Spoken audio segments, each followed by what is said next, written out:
Hello welcome to everyone my self doctor Kaleem Ahmed. और आज हम लोग पढ़ने वाले हैं एओर्टिक स्टेनोसिस। इंट्रोडक्शन।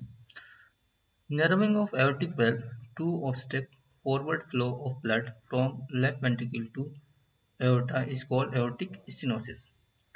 तो एओर्टिक स्टेनोसिस में जो एओर्टिक वेल्व होते हैं उसकी जो ओपनिंग होती है वो नर्विंग हो जाती है। एओर्टिक वेल्व जो है सेमिलुनर वेल्व का टाइप होता है। इसके 3 कस्प होते हैं। तो कभी दो कस्प में डिजीज कंडीशन क्रिएट होती है, कभी तीनों कस्प इन्वॉल्व होते हैं। लेकिन इसमें होता यह है कि जो ब्लड फ्लो होता है लेफ्ट वेंट्रिकल से एओर्टा में, वो क्या हो जाता है, कम हो जाता है।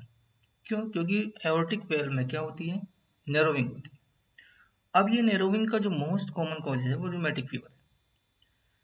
रूमेटिक फीवर की वजह से मिट्रल वेल्व भी इन्वॉल्व हो सकता है और एओर्टिक वेल्व भी इन्वॉल्व हो सकता है और हार्ट के दूसरे वेल्व भी इन्वॉल्व हो सकते हैं। लेकिन सबसे ज़्यादा जो अफेक्टेड वेल्व होता है वो मिट्रल वेल्व होता है। दूसरे नंबर पर जो स्टेनोसिस होती है वो एओर्टिक वेल्व में होती है। तीसरी चीज़ ये है कि हीमोडायनेमिकली सिग्निफिकेंट स्टेनोसिस कब डेवलप होगी, मतलब कब ब्लड प्रेशर पे इफेक्ट आएगा कि ब्लड प्रेशर कम हो जाएगा, या जो फॉरवर्ड फ्लो इतना कम हो जाएगा कि बीपी फॉल करेगा और ब्लड वेसल्स में जितना ब्लड पंप होना चाहिए था वो नहीं पंप होगा। और जिसकी वजह से जो डिस्टल ऑर्गन है, जैसे आपका हार्ट खुद अपना आप में, और एंड लंग्स है, लीवर है, लोअर लिम्स है, वहां तक ब्लड पहुंचेगा नहीं पहुंचेगा।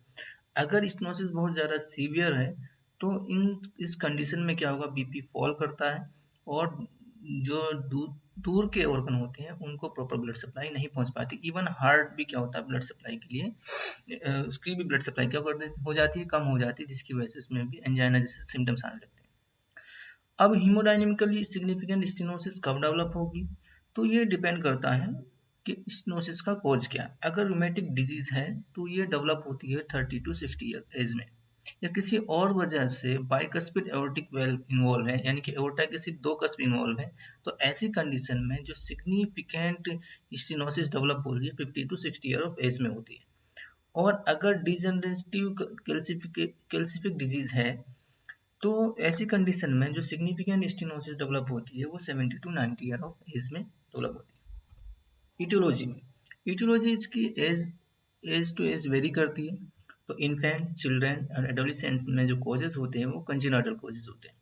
तो यहाँ पर कंजेनाइटल एओर्टिक स्टेनोसिस की वजह से, and congenital sub valvular aortic stenosis, congenital supravalvular aortic stenosis, young adult से लेकर मिडिल एज तक कैल्सिफिकेशन या फाइब्रोसिस हो of congenital bicuspid aortic valve.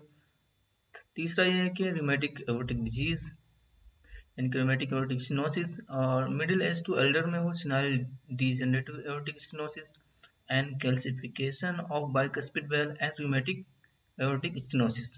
ये इसकी इटियोलॉजी है किसकी, एओर्टिक स्टेनोसिस की। कि इन तो इसमें आप देख रहे हैं, इसमें जो एक कॉज है कंजेनाइटल कॉज है, दूसरा कॉज है उसमें रूमेटिक डिजीजेस, और तीसरा कॉज है कैल्सिफिकेशन। ठीक है।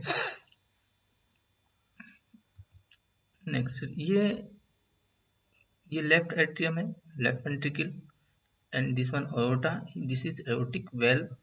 3 कस्प होते हैं, ये सेमिलूनर टाइप के कस्प हैं, सेमिलूनर टाइप के कस्प होते हैं, 3 होते हैं। और इसमें क्या हो जाती है, नैरोइंग हो जाती है। ये 3 कस्प सेमिलुलर, ठीक है, और ये कंजेनाइटली 2 कस्प अगर है तो उसमें भी स्टेनोसिस डेवलप हो सकती है। Next pathophysiology. पैथोफिजियोलॉजी में हम लोग देखते हैं क्या क्या हो सकता है इसमें, कि कौन कौन सा कंडीशन क्रिएट हो सकती है एओर्टिक स्टेनोसिस की वजह से।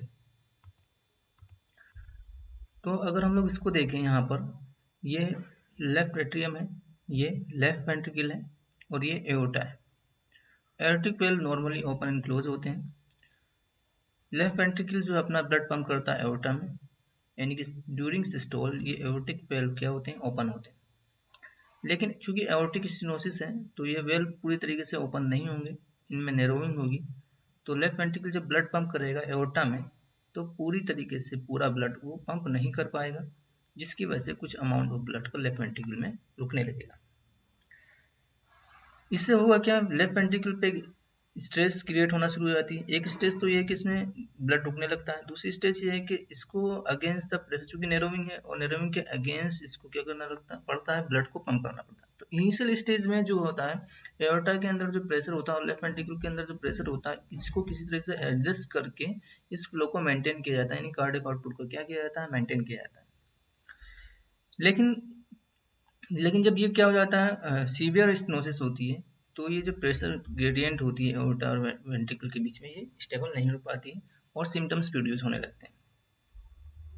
तो जब वेंट्रिकल्स में स्ट्रेस है और इसको फॉरवर्ड फ्लो में क्या करना पड़ता है, फोर्सफुली पंप करना पड़ता है, तो इसके अंदर क्या डेवलप होना शुरू हो जाती है, हाइपरट्रोफी डेवलप होना शुरू हो जाती है।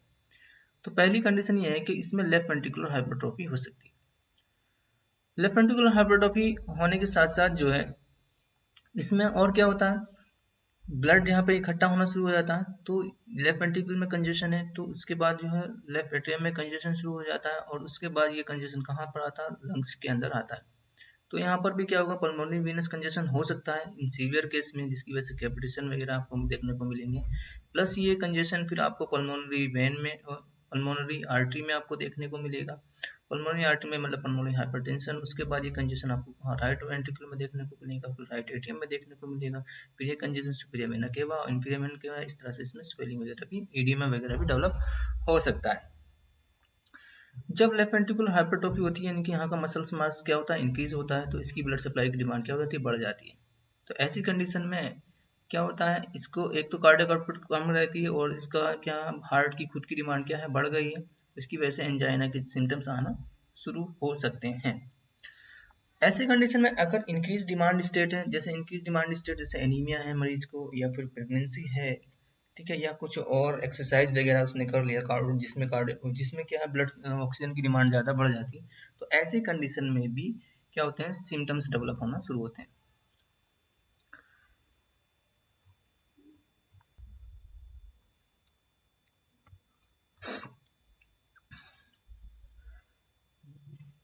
ब्रिटल स्टेनोसिस जिस तरह से प्रोग्रेसिव होती है और सीवियर उसमें सिम्टम्स प्रोड्यूस होते हैं, इस तरह से एओर्टिक स्टेनोसिस में नहीं होते हैं। एओर्टिक स्टेनोसिस जनरली क्या होती है, एसिम्टोमेटिक होती है, लेकिन कभी कभी क्या होता है, सिम्टोमेटिक भी हो जाया करती है। और जब ये एओर्टिक स्टेनोसिस सिम्टोमेटिक हो जाती है, तो सीवियर कंडीशन होती है, और इस कंडीशन में डेवलप होने के बाद 3 से 5 साल में मरीज की डेथ हो जाती है। क्लिनिकल फीचर में क्या है, क्लिनिकल फीचर में माइल्ड और मॉडरेट स्टेनोसिस अगर है तो एसिम्टोमेटिक होती है, एक्सर्शनल डिस्निया आपको मिल सकता है, एंजाइना के सिम्टम्स आपको मिल सकते हैं, यानी चेस्ट पेन, एक्सर्शनल सिंकोप आपको मिल सकता है, सडन डेथ हो सकती है, and episode of acute pulmonary oedema. Sign में क्या है, इजेक्शन सिस्टोलिक मुरमुर आपको मिलेगी, स्लो राइजिंग कैरोटिड पल्स मिलेगी, नैरो पल्स प्रेशर आपको मिलेगा, थ्रस्टिंग एपेक्स बीट मिलेगी, sign of pulmonary venous congestion मिलेंगे कैपिटेशन की वजह से। इन्वेस्टिगेशन, इन्वेस्टिगेशन में हम लोग जब इसको इन्वेस्टिगेट करेंगे तो ईसीजी, तो लेफ्ट वेंट्रिकुलर हाइपरट्रोफी इसमें मिलेगी और लेफ्ट बंडल ब्रांच ब्लॉक। तो लेफ्ट बंडल ब्रांच ब्लॉक को अगर आपको इसी से आइडेंटिफाई करना है, तो V6 लीड में M पैटर्न आपको देखने को मिलेगा।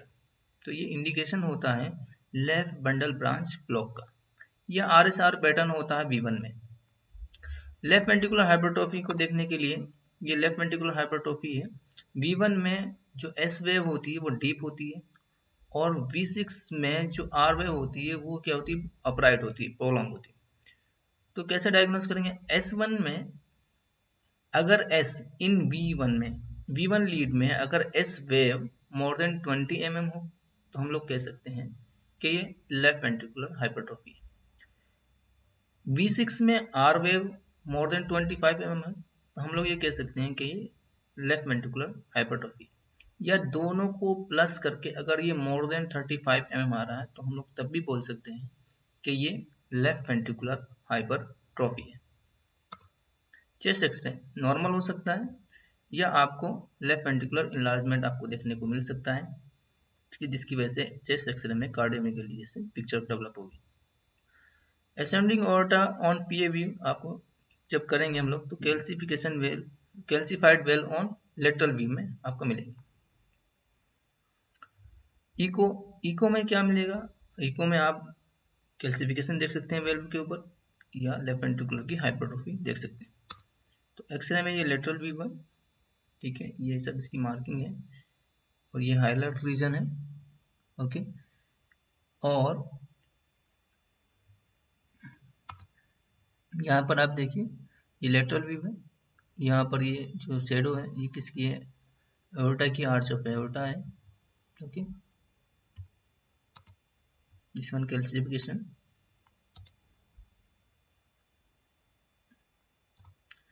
डॉपलर आप कर सकते हैं, डॉपलर आपको बता देगा कि कितनी सीवियरिटी है, मतलब एर्टिक स्टेनोसिस में वेल्व कितना नैरो हो चुका है, या कोई एसोसिएटेड कंडीशन है जैसे एओर्टिक रिगर्जिटेशन वगैरह, ये सब डिटेक्ट कर सकता है डॉपलर। कार्डियक कैथेटराइजेशन से आप जो दूसरी डिजीज है को एग्जिस्टिंग डिजीज है जैसे कोरोनरी आर्टरी डिजीज है उसको डिटेक्ट कर सकते हैं, या एओर्टा और लेफ्ट वेंट्रिकल के बीच की जो ग्रेडियंट है, प्रेशर डिफरेंस है, ग्रेडियंट मतलब कोई भी डिफरेंस होता है किसी भी चीज में, अगर ये प्रेशर ग्रेडियंट की बात कर रहे हैं तो लेफ्ट वेंट्रिकल का प्रेशर और एओर्टा का जो प्रेशर होता है उसमें जो डिफरेंस होता है उसको आप क्या कर सकते हैं? डिटेक्ट कर सकते हैं। मैनेजमेंट मैनेजमेंट में ये है, अगर एओर्टिक स्टेनोसिस है और मरीज एसिम्टोमेटिक है तो अगर थोड़े बहुत सिम्टम्स उसको हैं तो कंजर्वेटिव ट्रीटमेंट से आप उसको मैनेज कर सकते हैं। और अगर मरीज एसिम्टोमेटिक है लेकिन पता है कि उसको क्या है, एओर्टिक स्टेनोसिस है, तो ऐसे मरीजों को आप क्या रखेंगे? अंडर रिव्यू रखेंगे और उसको रिव्यू करते रहेंगे, उसको बताएंगे कि अगर उसको एंजाइना डेवलप हो या सिंकोप डेवलप हो या symptoms of low cardiac output हो या हार्ट फेल्योर के फीचर्स अगर हो तो उसको क्या कर सकते हैं हम, या फिर हार्ट फेल्योर के फीचर के साथ साथ क्या हो, अगर हार्ट ये क्या है पुअर प्रोग्नोसिस का इंडिकेशन होता है और इसी कंडीशन में क्या हो सर्जरी की जरूरत उसको पड़ सकती है। पेशेंट विद द मॉडरेट और सीवियर स्टेनोसिस को हम लोग इवेल्युएट करेंगे 1 to 2 ईयर के बाद में बुलाएंगे, हर 1 से 2 साल पे उसका डॉपलर कराएंगे, इकोकार्ड डॉपलर कराएंगे और देखेंगे कि उसका जो हार्ट है उसका साइज कितना है और उसमें क्या क्या चेंजेस हो रहे हैं वो सब देखेंगे। और अगर एओर्टिक स्टेनोसिस का मरीज क्या है, सिम्टोमेटिक है, तो आप एओर्टिक वेल्व रिप्लेसमेंट के लिए उसको इंडिकेट कर सकते हैं। और जब हम लोग एओर्टिक वेल्व रिप्लेसमेंट के लिए सजेस्ट करते हैं पेशेंट को तो इसके लिए जो है एज कॉन्ट्रा इंडिकेटेड नहीं होती, मतलब हम लोग किसी भी एज में क्या कर सकते हैं? एओर्टिक वेल्व रिप्लेसमेंट कर सकते हैं। कभी कभी क्या होता है कि एओर्टिक स्टेनोसिस का जो मरीज होता है एसिम्टोमेटिक होता है, वो उसकी वजह ये भी होती है कि वो सीडेंटरी लाइफस्टाइल गुजार रहा होता है, लेकिन जैसे ही कोई उसको वर्क करता है तो सिम्टम्स क्या होने शुरू हो जाते हैं? वर्स होने शुरू हो जाते हैं। तो ऐसी कंडीशन में हम लोग मरीज को एक्सरसाइज करा कर देखते हैं कि क्या सिम्टम्स डेवलप हो रहे हैं ऑन एक्सरसाइज पर, तो फिर हम लोग अगर कंजेनाइटल एओर्टिक स्टेनोसिस है तो हम लोग यहाँ पे एओर्टिक बैलून वेल्वोप्लास्टी करा सकते हैं। और अगर एट्रियल फिब्रिलेशन है एओर्टिक स्टेनोसिस के साथ तो हम लोग एंटीकोगुलेंट ड्रग्स का इस्तेमाल कर सकते हैं। Thank you.